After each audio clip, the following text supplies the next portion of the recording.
बड़ी अपडेट ये कि फिलहाल जीतन राम मांझी की पार्टी हम की जो बैठक इस वक्त चल रही है, जीतन राम मांझी इस वक्त अध्यक्षता यहां पर कर रहे हैं और एक बड़ा फैसला लिया जा सकता है हम पार्टी की बैठक में कि आखिर मांझी किस ओर यहां पर जाएंगे। इसे लेकर भी बड़ा फैसला जीतन राम मांझी कर सकते हैं। आरजेडी हालांकि लगातार जीतन राम मांझी इससे इनकार कर रहे हैं। उनके बेटे की तरफ से साफ तौर पर जो कि राष्ट्रीय अध्यक्ष है उन्होंने इनकार किया कि उनके पास ऐसा कोई भी ऑफर नहीं आया है। और सबसे बड़ी बात यह कि क्या इस तरीके के अगर हालात यहां पर जो है वो बनते हैं तो आखिर किस तरीके से पूरे सूरत हाल यहां पर जो है बनते हुए नजर आएंगे। मैं जाऊं इस पूरे हालात को लेकर, हम पार्टी की पूरी जो है कॉन्फ़िगरेशन को लेकर मैं सबसे अब फखरुल हसन साहब आपके पास जो है वो आना चाहता हूं। आखिर समाजवादी पार्टी, क्योंकि मसला सिर्फ बिहार का नहीं है, मसला अब INDIA का हो गया है। वो जो सवारने लगे थे पूरी की पूरी विपक्ष की जो नैया पार लगाने में जो है वो जुटे थे, वो तो साइड हो गए और अब समाजवादी पार्टी की तरफ से जो ऑफर कांग्रेस को दिया गया है उसमें जानकारी यह है कि उन्हें तो स्वीकार ही नहीं है, वो तो बड़े नाराज हो गए आपसे। तो रास्ता तय कर रहे हैं आप भी? नहीं सुमित जी, कोई नाराजगी नहीं है। समाजवादी पार्टी कांग्रेस ने मिलके जो सीट शेयरिंग पे बातचीत की थी उसी को आदरणीय अखिलेश यादव जी ने आज शेयर किया है। हमने कांग्रेस से उनके प्रत्याशियों की सूची मांगी थी कि आप कहां से चाहते हैं कि कौन सा आपका प्रत्याशी है जो लड़ सकता है चुनाव, जीत सकता है चुनाव। हाँ। कांग्रेस ने एक लंबी लिस्ट दी थी, जरूर दी थी, लेकिन उसके बाद वो टेबल टॉक हुई, बैठ के चर्चा हुई और बैठ के चर्चा के बाद ही जो 11 सीटों का फॉर्मूला है वो लगभग तय हुआ है। हम समाजवादी लोग, ना हमें कोई अहंकार है ना हमें कोई घमंड है, हम पूरे विश्वास के साथ इंडिया गठबंधन के साथ हैं। हमारा पूरा भरोसा है, कांग्रेस हो या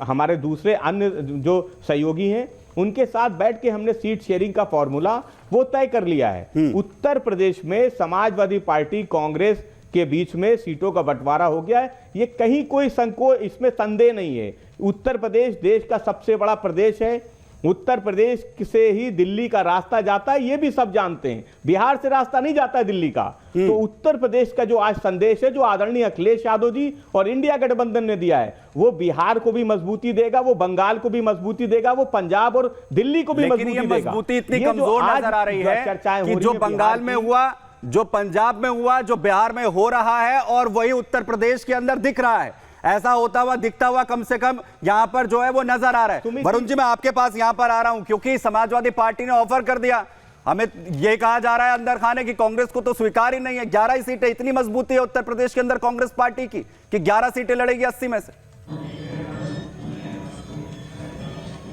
देखिए, अभी कांग्रेस पार्टी का या किसी का प्रश्न नहीं है। इंडिया अलायंस जो यूपी, बिहार, उस हिंदी बेल्ट में जो है, देखिए कई जैसे राजस्थान है, मध्य प्रदेश, छत्तीसगढ़ में कांग्रेस मजबूत है, यूपी में अखिलेश यादव की पार्टी मजबूत है। तो उस हिसाब से आपस में जितना भी डिस्कशन होगा उस हिसाब से सीटें लड़ाई जाएंगी। जहां तक आप नीतीश कुमार का प्रश्न कर रहे हो, आज नीतीश कुमार के चले जाने से बिहार के बाहर इम्पैक्ट नहीं पड़ेगा, बिहार में इम्पैक्ट पड़ेगा तो बाकी जो हमारे इंडिया अलायंस के पार्टनर है वो उसको देख लेंगे। और देखिए, उन्हें तो संयोजक बना रहे थे, भारतीय जनता पार्टी वरुण जी, जोड़ने वाले तो वही हैं, एक पटल पर तो वही लेकर आए, वही सबसे ज्यादा सबसे बड़े चेहरे के तौर पर प्रोजेक्ट किए जा रहे थे। हाँ, तो जो सबको साथ पकड़ कर लाया वही सिरा अगर छूट जाए तो बिखरना तो तय है। वरुण जी, नहीं बिगड़ने वाले, हमारे से इंडिया अलायंस को विशेष नुकसान होने वाला है। मेरी बात सुनिए, समझिए। चलिए, मैं वरुण जी आपके पास मैं यहां पर आऊं, लेकिन मैं इससे पहले यहां पर जो है शाहीन साहब आपके पास आ रहा हूं। शाहीन साहब, जो साथ लेकर चले थे वही बिखर गए अगर, तो अब ये तो बता दीजिए कि INDIA का जो अस्तित्व है वो बचा या फिर नहीं बचा, उसके साथ आप रहे या फिर नहीं रहे। बीजेपी की तो स्थिति सबको पता चल गई।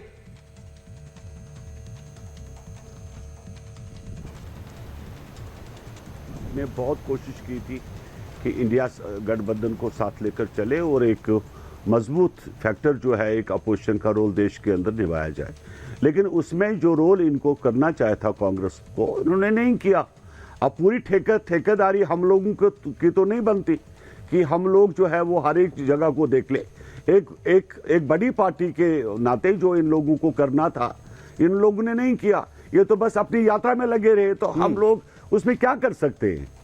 देखिए, ये लोग चाहते नहीं, ये लोग चाहते हैं कि हम क्या कहते हैं, अब बचे भी कितने, अब पूरे देश के अंदर 2024 का जो इलेक्शन होगा तो इसमें कांग्रेस क्या कर पाती है, देखना होगा। मुझे नहीं लगता कि आज की डेट में जो है इंडिया गठबंधन जो है कहीं नजर आ रहा है या कहीं दिख रहा है, क्योंकि उसके पीछे बहुत बड़ा वजह जो है वो कांग्रेस खुद है। सबसे बड़ी वजह प्रियंका भारती जी जो है वो है कांग्रेस। ये कह रही है जेडीयू, केसी त्यागी की बात हो या फिर अब शाहीन जी भी कह रहे हैं कि सबसे बड़ी वजह ही कांग्रेस है।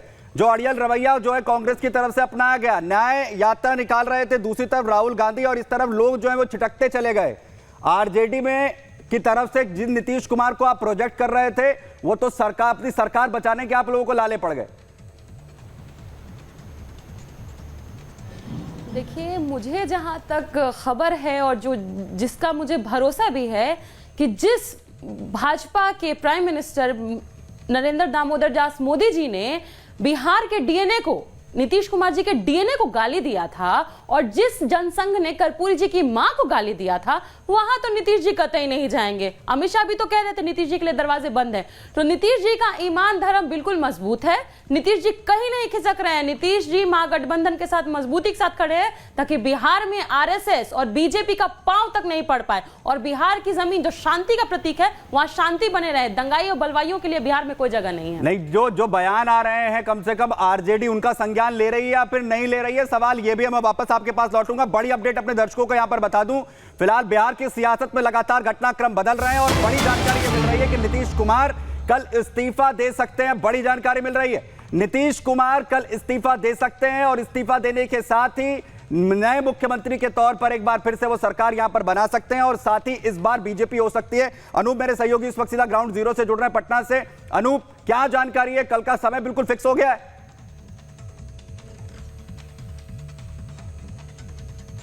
बता दूं, मैं आपको पहले भी कह रहा था, क्योंकि रात भर का कोई रिस्क नहीं लेगा, क्योंकि ये कयामत की रात होती है। अगर आज नीतीश कुमार इस्तीफा देते तो रात भर का वक्त होता है जोड़ तोड़ को सरकार को बचाने और बनाने के लिए। ये रिस्क नीतीश नहीं लेंगे। कल वो इस्तीफा देंगे और कल ही सरकार का गठन होगा। एक और अपडेट आपको दे दूं, जो सोर्स कह रहे हैं जेपी नड्डा के आने की बात कंफर्म कही जा रही है, अमित शाह के आने की भी बात चल रही है, ऐसी जानकारी मिल रही है। कल यानी शपथ ग्रहण होगा, इस बात को लेकर सिर्फ अंतिम मुहर लगनी बाकी है। सुमित, बिल्कुल, और बड़ी जानकारी एक और आ रही है। अनूप, मैं वापस आपके पास लौटूं कि कल का जिस तरीके से हम जिक्र कर रहे हैं, राज्यपाल से मिलने का वक्त जिस तरीके से यहां पर नीतीश कुमार की तरफ से मांगा गया है, कल 2 बजे राज्यपाल से नीतीश मिलेंगे, ये बड़ी जानकारी मिल रही है। बिहार की सियासत में लगातार जो घटनाक्रम है वो बदल रहा है, और बिहार की सियासत से जुड़ी ये बड़ी जानकारी मिल रही है। अनूप, 2 बजे का वक्त यहां पर बताया जा रहा है कि 2 बजे के बाद जो है मिल सकते हैं राज्यपाल से नीतीश कुमार। बिल्कुल, देखिए 2 बजे का वक्त बताया जा रहा है और 4 बजे तक शायद सारी प्रक्रियाएं हो जाए, क्योंकि कल जेडीयू की भी बैठक है, बीजेपी की भी बैठक है। इसके बाद हो सकता है सीएम आवास में बीजेपी के विधायक आएंगे और एक साथ हो सकता है राजभवन जाया जाएगा, और राजभवन में राज्यपाल से मुलाकात करने के बाद सरकार बनाने का दावा पेश किया जाएगा। उसके बाद शपथ ग्रहण को लेकर बातचीत होगी। सुमित,